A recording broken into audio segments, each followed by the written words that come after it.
आज मुझे एक बात बताइए, अगर मैं आपसे कहती हूं कोई आध्यात्मिक है तो आपके मन में पहला विचार क्या आता है? कैसा व्यक्ति होगा? बताओ।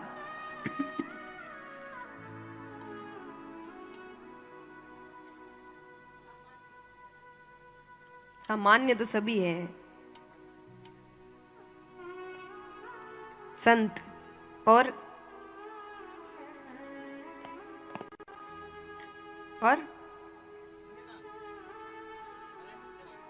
पहनावा अलग होगा, साधुओं का पहनावा होगा, और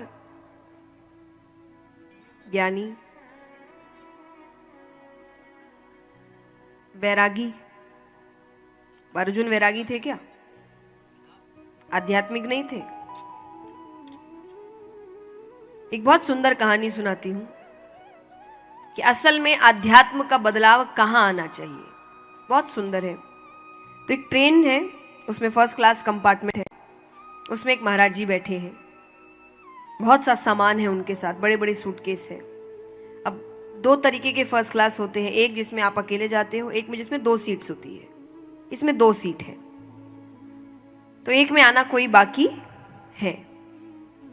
2-3 स्टेशन बाद वहां पर एक व्यापारी उठता है, बिजनेसमैन, कोट वोट पहन के, उसके बाद भी बड़े बड़े सूटकेस है। वो आके बैठ गया तो उसकी नजर पड़ती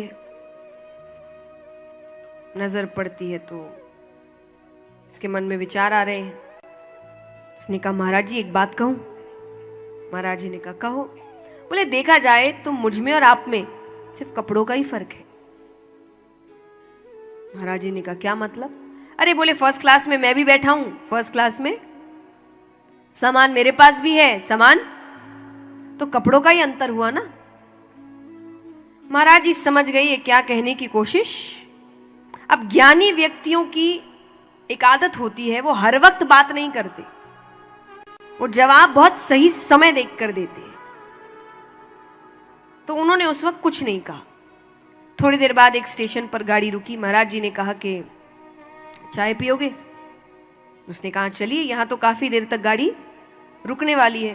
तो बाहर गए, छोटी सी दुकान पर बैठे, चाय पी। अभी भी महाराज जी इधर उधर की बातें कर रहे हैं। फिर जैसे ही ट्रेन के चलने की आवाज हुई, वो व्यक्ति, व्यापारी खड़ा होता है कि महाराज जी ने उसका हाथ पकड़ लिया। महाराज जी कहे, तुम ट्रेन में कुछ कह रहे थे कि मुझ में और तुम में एक ही बदलाव है। क्या बदलाव है? मैं समझ ही नहीं पाया।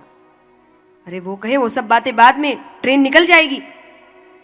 महाराज जी का स्टेशन है, एक जाएगी दूसरी आएगी, तुम बात बताओ ना। अरे मेरा अंदर सामान पड़ा है। महाराज जी के सामान तो मेरा भी पड़ा है, तुम बात बताओ ना। अब वो एक बार कोशिश करे, 2 बार, वो हाथ ही नहीं छोड़ रहे, इतनी तेज पकड़।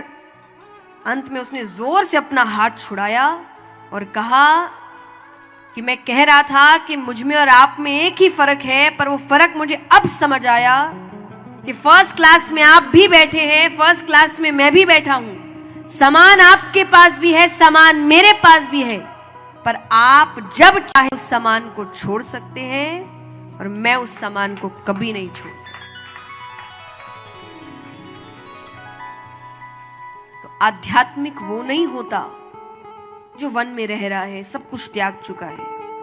आध्यात्मिक वो होता है जो इन चीजों को अपने दिमाग के अंदर जाने नहीं देता। आप सामान खरीदे चलेगा, सामान आपको नहीं खरीदना चाहिए।